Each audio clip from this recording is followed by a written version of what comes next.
जय हिंद बच्चों, सीखो प्लस क्लासेज में फिर से आपका स्वागत है। आज हम बात करेंगे नवम वर्ग के फिजिक्स भौतिकी का एक सब्जेक्ट है। अध्याय कितना है? 2, जिसमें चैप्टर का नाम है गति। इसका सेट 1 MCQ क्वेश्चन है, 25 क्वेश्चन का कलेक्शन है जो प्रीवियस ईयर में पूछा गया है। तो इसको आपको देखना है, समझना है, याद करना है ताकि वार्षिक एग्जाम में आपको सहूलियत हो। तो चलते हैं पहला क्वेश्चन से। पहला क्वेश्चन है, वेग है क्या समय के साथ क्या होता है? तो वेग बराबर क्या चीज होता है? आपका विस्थापन बटा समय, मतलब विस्थापन के दर को हम क्या बोलते हैं? वेग बोलते हैं। ठीक है, चलिए दूसरा क्वेश्चन आपका पूछा है कि वेग की दिशा बदलने की दर को कहा जाता है, क्या कहा जाता है? तो देखिए, वेग के दिशा के बदलने को हम क्या करते हैं? अभिलंब त्वरण या अभिकेंद्र त्वरण। देखिए, जब वृत्तीय पथ पर जब किसी स्पीड से चलते हैं तो हर समय दिशा क्या होता है? बदलता है। ठीक है ना? और ये किसके तरफ? नॉर्मल के तरफ, मतलब अभिलंब के तरफ क्या लगता है? बल लगता है। ठीक है, चलिए क्वेश्चन नंबर आपका 3। क्वेश्चन नंबर 3 है, निम्न में से कौन सदिश नहीं है? सदिश का मतलब होता है जिसमें दिशा परिमाण हो, अदिश मतलब जिसमें दिशा हो नहीं हो, परिमाण हो केवल। तो कौन सा सदिश नहीं है? मतलब आपको किसके बारे में पूछ रहा है? अदिश के बारे में। तो विस्थापन सदिश है, त्वरण भार भी सदिश है। कौन सा? चाल आपका अदिश राशि है। ठीक है ना? क्या है? चाल आपका अदिश राशि। अगला क्वेश्चन आपका 4, विस्थापन की दर है, उसको हम क्या बोलते हैं? देखिए, विस्थापन की दर को हम क्या बोलते हैं? वेग बोलते हैं। क्या बोलते हैं? वेग बोलते हैं। ये एक फॉर्मूला है, परिभाषा है। क्वेश्चन नंबर 5 कह रहा है कि सदिश का परिमाण कभी भी नहीं होता है। तो देखिए, सदिश का परिमाण कभी भी शून्य हो सकता है, धनात्मक हो सकता है, भिन्नांक हो सकता है, लेकिन ऋणात्मक कभी नहीं हो सकता है सदिश। ठीक है ना? सदिश हमेशा धनात्मक और शून्य होता है, ऋणात्मक नहीं होता। अगर माइनस लगता है तो दिशा को सूचित करता है। ठीक है, चलिए क्वेश्चन नंबर आपका 6 कह रहा है कि वृत्तीय गति में जो वृत्ताकार पथ पर चलता है उस गति के बारे में आपसे पूछा है। तो वृत्तीय गति में क्या होता है? गति की दिशा लगातार क्या होती है? बदलती रहती है। ठीक है ना? गति की दिशा वृत्तीय गति में क्या होता है? बदलता रहता है। ठीक है, चलिए अगला क्वेश्चन हम लोग चलते हैं। क्वेश्चन नंबर 7 नंबर क्वेश्चन करा है कि अगर कोई मोटर गाड़ी मंदन के साथ चलती है, एक होता है त्वरण जो हमेशा बढ़ता रहता है और एक होता है मंदन जो घटता रहता है। तो मंदन जब भी करेगा तो उसका वेग क्या होगा? घटेगा। ठीक है, अगला क्वेश्चन है आपका 8, निम्नलिखित में से कौन सा अदिश सदिश है? सदिश के बारे में आपसे पूछा है। तो सदिश के बारे में कौन है? आपका विस्थापन सदिश, क्योंकि ये प्रारंभिक बिंदु से अंतिम बिंदु के बीच के न्यूनतम दूरी जो एक ही दिशा में होता है। ठीक है ना? उसी को हम सदिश भी और विस्थापन भी कहा जाता है। क्वेश्चन नंबर आपका 9, यदि किसी वस्तु द्वारा तय की गई दूरी समय के अनुक्रमानुपाती होती है, मतलब समानुपाती होता है, तब हम कह सकते हैं, देखिए वस्तु के द्वारा तय की गई दूरी समय के समानुपाती होता है तो हम क्या कहते हैं? कि वस्तु एक समान चाल से चल रही है। ठीक है ना? क्या कहते हैं? एक समान की चाल से, मतलब वस्तु के द्वारा तय की गई दूरी समय के समानुपाती, मतलब कि हर समय उसका क्या होता है? बराबर होता है। तो क्या है? एक समान चाल से चल रही है। क्वेश्चन नंबर 10, एक समान त्वरित गति में कण का गति पथ क्या होता है? ठीक है ना? देखिए, एक समान त्वरण से चलेगा तो या तो वो सरल रेखीय होगा, ठीक है ना, या वो घुमावदार भी होगा, परवलयी भी होगा। ठीक है ना? तो ऑप्शन ए और बी दोनों है, क्या हो जाएगा? दो। ठीक है ना? चलिए अगला क्वेश्चन आपका है, समान वृत्तीय गति में त्वरण होता है, क्या होता है? तो समान वृत्तीय गति में त्वरण क्या होता है? वेग के लंबवत होता है। यहाँ ऑप्शन क्या हो जाएगा? सी। क्या हो जाएगा? सी। देखिए, वेलोसिटी आपको इस दिशा में, त्वरण आपको इस दिशा में, आपको हम जिस दिशा में जा रहे हैं फिर से आपका दिशा क्या होता है? बदलता रहता है। ठीक है, यहाँ देखिए टेंजेंट ऑफ एक्सेलरेशन जिसको बोलते हैं, और ये आपका वेग है वो उसकी क्या होता है, लंबवत दिशा में होता है। ठीक है, चलिए अगला क्वेश्चन है 12, कह रहा है कि त्वरण और समय ग्राफ से प्राप्त होता है, क्या प्राप्त होता है?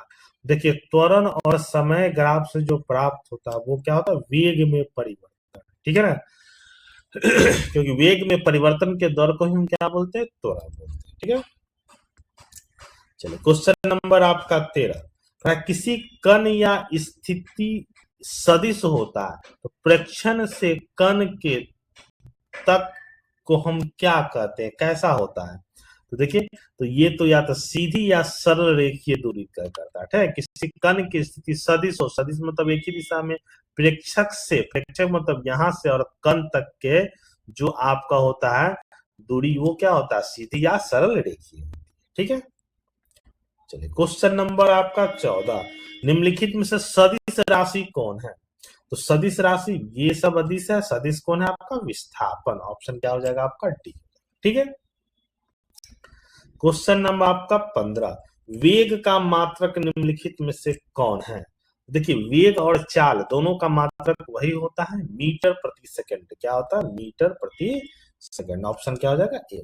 ठीक है, चलिए क्वेश्चन नंबर आपका 16, असमान वृत्तीय गति में त्वरण होता है। असमान वृत्तीय गति में क्या होता है, त्वरण होता है। देखिए असमान वृत्तीय गति में वस्तु का वेग परिमाण और दिशा दोनों में परिवर्तन होता है। ठीक है ना, दोनों में, ये वेग में दिशा में भी आप परिवर्तन होता है, वेग में परिवर्तन होता है। तो इसमें से कोई ऑप्शन आपको नहीं दिया हुआ है, क्या होगा, इनमें से कोई नहीं। ठीक है ना, इसमें याद रखिएगा वेग के परिमाण मतलब कि परिमाण में भी परिवर्तन होता है और दिशा में भी परिवर्तन होता है। ठीक है, दोनों।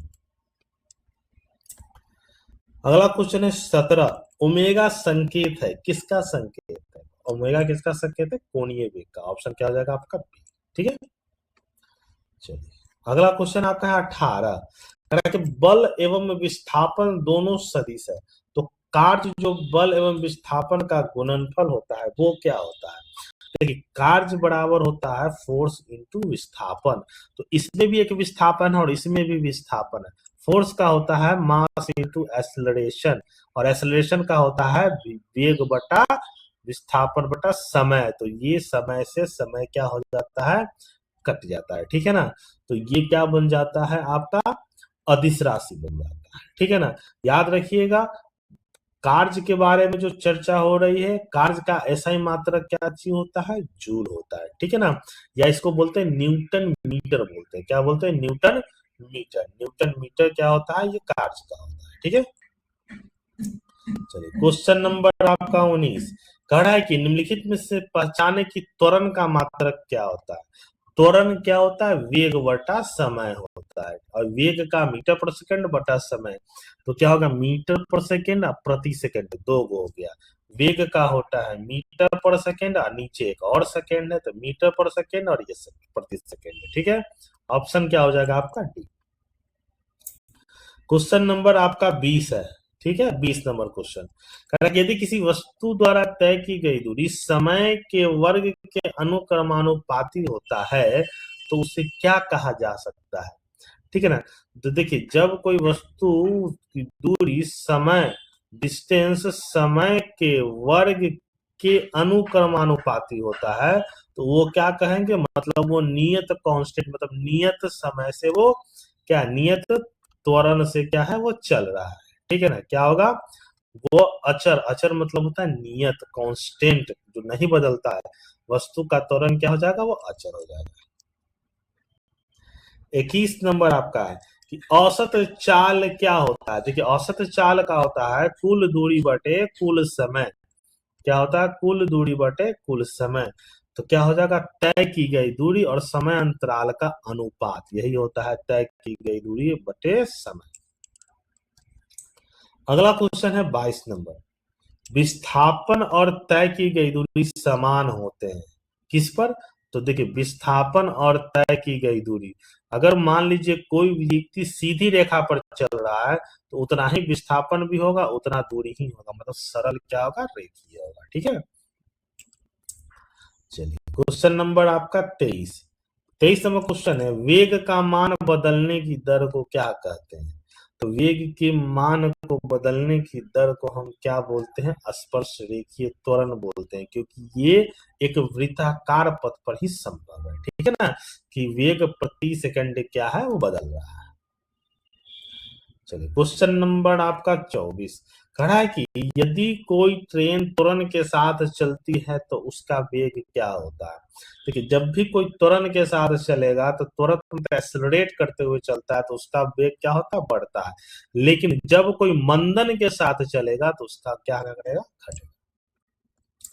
चलिए क्वेश्चन नंबर आपका 25 कह रहा है कि अगर कोई मोटर त्वरित रहित हो, जिसमें त्वरण नहीं हो, चाल से चलती है तो उसका वेग क्या होगा? देखिए, जिसमें त्वरण नहीं है इसका मतलब वो शून्य है, इसका मतलब हमेशा चाल क्या होगा? समरूप रहेगा, मतलब कभी नहीं बदलेगा। ठीक है, तो ये आपका 25 क्वेश्चन का कलेक्शन था। इसको अच्छा लगेगा तो शेयर भी करना है, लाइक भी करना है, कमेंट भी करना है। ठीक है, तो चलिए अगले सेट के लिए हम फिर इंतजार करते हैं। धन्यवाद।